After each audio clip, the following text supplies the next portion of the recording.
Fala galera, bem-vindos a mais um vídeo do Easy Química. Hoje vamos continuar com as propriedades periódicas. Vamos estudar a energia de ionização. Se você ainda não viu o outro vídeo sobre raio atômico e raio iônico, vai aqui na descrição, assista esse primeiro para depois você conseguir entender esse. Vamos lá!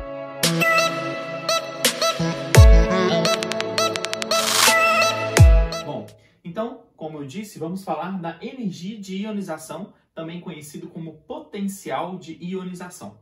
O que é isso? É uma propriedade periódica, né? Relembrando que a gente já falou, são aquelas propriedades que variam, que podem aumentar ou diminuir à medida que o número atômico vai aumentando, certo? Quando nós analisamos a tabela periódica.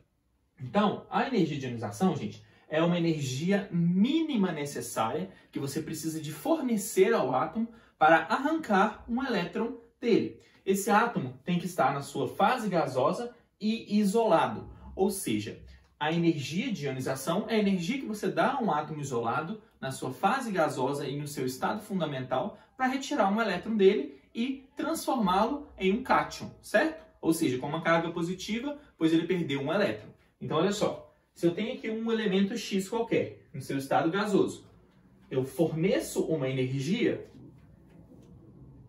eu consigo arrancar um elétron desse átomo. Então, ó, ele está X+, ele virou um cátion, porque ele liberou um elétron, certo? Então, nós arrancamos esse elétron dele. Só que a gente pode também fazer o quê? Arrancar o segundo elétron do cátion. Olha só, você já tem aqui X+. O que acontece? Esse X+, você consegue retirar o segundo elétron dele, ok? E aí, ele vai se transformar em X2+. Por quê? Ele já era um cátion, agora você retirou. Então, essa é a segunda energia de ionização, enquanto que essa aqui era a primeira. Então, essa é para arrancar o primeiro elétron, certo? Você tem aqui um átomo com 2 elétrons, por exemplo. Quando você arranca esse elétron, olha lá, agora você só tem um elétron. Aí você está arrancando esse segundo elétron dele, beleza? Como a variação de energia de ionização acontece quando nós formos olhar no mesmo período, né, no mesmo período e na mesma família, na mesma coluna. Então, olha só, quando a gente pega uma mesma coluna na tabela periódica, uma mesma família, o que acontece? Quando a gente vai descendo, aumenta o número de níveis, certo? Por exemplo, o sódio, ele está no terceiro período, então ele vai ter 3 níveis ocupados com elétrons. O potássio, ele está no quarto período, então ele vai ter 4 níveis ocupados com elétrons. Aumenta o número de níveis, então o que aconteceu? De 3 para 4, o número de níveis aumenta, então o raio também aumenta, certo? Se o raio é maior, a atração entre o núcleo e o elétron está mais distante, o elétron está mais distante do núcleo, então a atração é menor, certo? Diminui a atração núcleo-elétron. Portanto, se a atração núcleo-elétron é menor, fica mais fácil de eu arrancar esse elétron do átomo, porque ele está menos preso ao núcleo. Esse elétron está mais fácil de retirar porque ele está menos atraído. Então, quando o átomo é grandão, um raio grande, significa que é fácil de tirar o elétron, tem que dar menos energia, porque o elétron está menos preso ao núcleo. Então, menor será a energia de ionização quando eu vou descendo, tá? Na tabela periódica. Então, ó, se a gente analisar essa generalização, o raio aumenta de cima para baixo. Então, a energia tem que aumentar de baixo para cima. Porque aqui eu tenho átomos menores, então estão mais presos ao núcleo, o elétron, mais difícil, estão mais atraídos. Então, é difícil de você arrancar aqueles elétrons em átomos menores, beleza?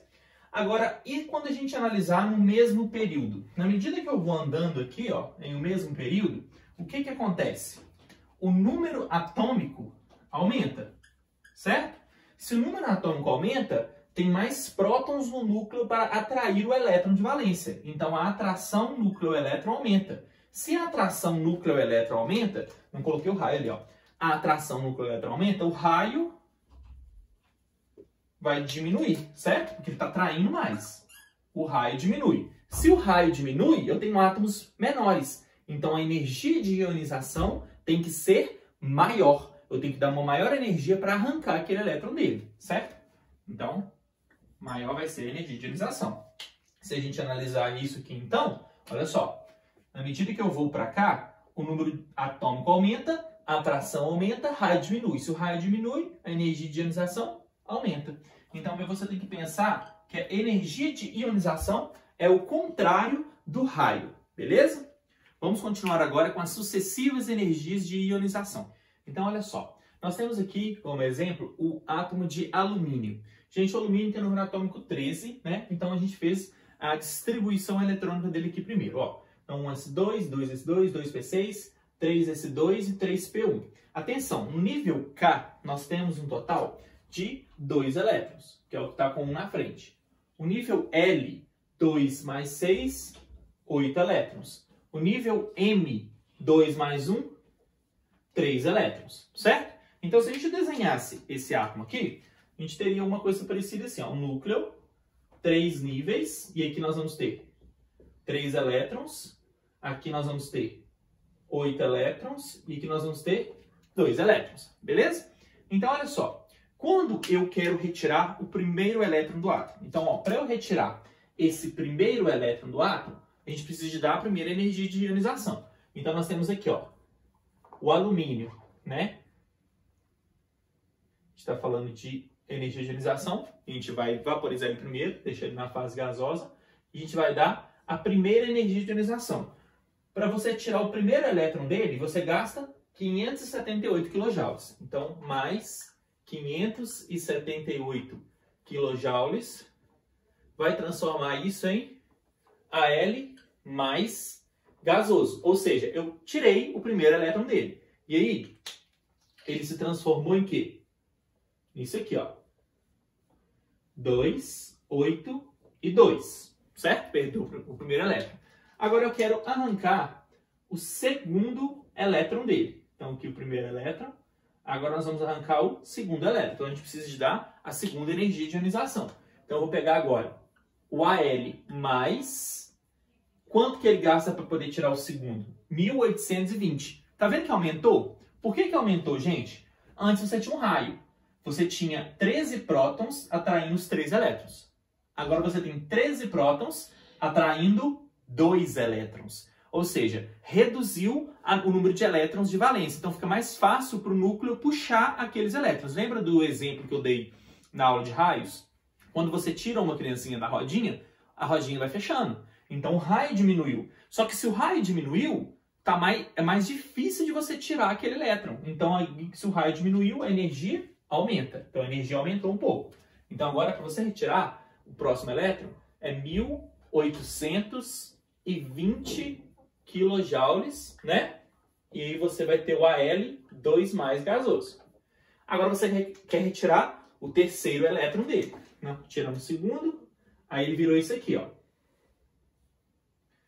Um elétron só lá, 2, 8 e 1. Pensando bem, ó, lembrem-se que esse cara agora é menor que esse, que é menor que esse, certo? Se ele é menor, para você retirar esse terceiro elétron, o que vai acontecer? É mais difícil, tanto que a energia aumenta. Então, agora você precisa de 2.750 para retirar aquele próximo elétron. Ó. Então você vai ter Al2 mais gasoso mais 2.750 kJ, e aí você vai ter o Al3 mais gasoso. Então aqui você retirou o próximo elétron. Aí olha o que acontece. Quando você retirou, o que aconteceu com o último nível que tinha? O nível M sumiu, porque você não tem mais elétron nele, você retirou todos os 3. Então você passa a ter somente 2 níveis. Então olha o que está acontecendo. Você tem só 2 níveis com elétron, você tinha 3 níveis. Quando você retirou o terceiro, o raio diminuiu muito, porque ele perdeu um nível inteiro. Antes ele tinha 3, tira um elétron, diminui um pouquinho. Tira um elétron, diminui um pouquinho. Tira um elétron, diminui muito, porque agora você tirou um nível inteiro dele. Então, se o raio diminui muito, a energia aumenta muito. Olha só o salto de energia que a gente teve do terceiro para o quarto elétron. Isso significa que houve mudança de nível. Você tinha 3 níveis, agora você tem 2. O raio diminui muito, pois houve a perda de um nível. Então, essa variação, esse salto de energia enorme, o salto de energia representa que houve mudança de nível. O átomo perdeu um nível, ok? Então, basta você analisar esses gráficos dessa forma. Toda vez que tiver um salto muito grande de valores, porque se você olhar aqui, olha só o que acontece. Por exemplo, ó, 1820 menos 578, mais ou menos aí 1.300, né? 1.300 de variação. Ó, pessoal, mas 1.300 é um número grande. Ok, agora olha a próxima comparação. 2.800 para 1.800, mais ou menos. 1.000. 1.300 para 1.000, são valores próximos. Ah, mas para mim isso não é próximo, não. São valores próximos. 1.000 para 800, para 1.300. Agora, olha esse. 11.600 para 2.000. Olha só, quase 9.000. Ou seja, essa diferença aqui, gente, essa diferença de 9.000 e pouco, ela é muito maior se você comparar com os 1.300 e com os 1.000 de antes. Então, isso indica que houve uma diminuição muito grande do raio, ok? Então, isso aqui nós vamos perceber que houve mudança de nível. Então, teve um salto de energia muito grande. O que nós podemos afirmar, então?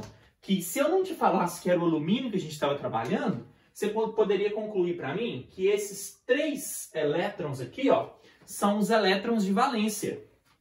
Elétrons de valência. Por que eu posso falar com certeza que eles são os elétrons de valência? Pois no gráfico que ele mostrou, os 3 que têm menor energia de ionização são os 3 que estão no final. Olha lá. Esses 3 elétrons que eu retirei primeiro.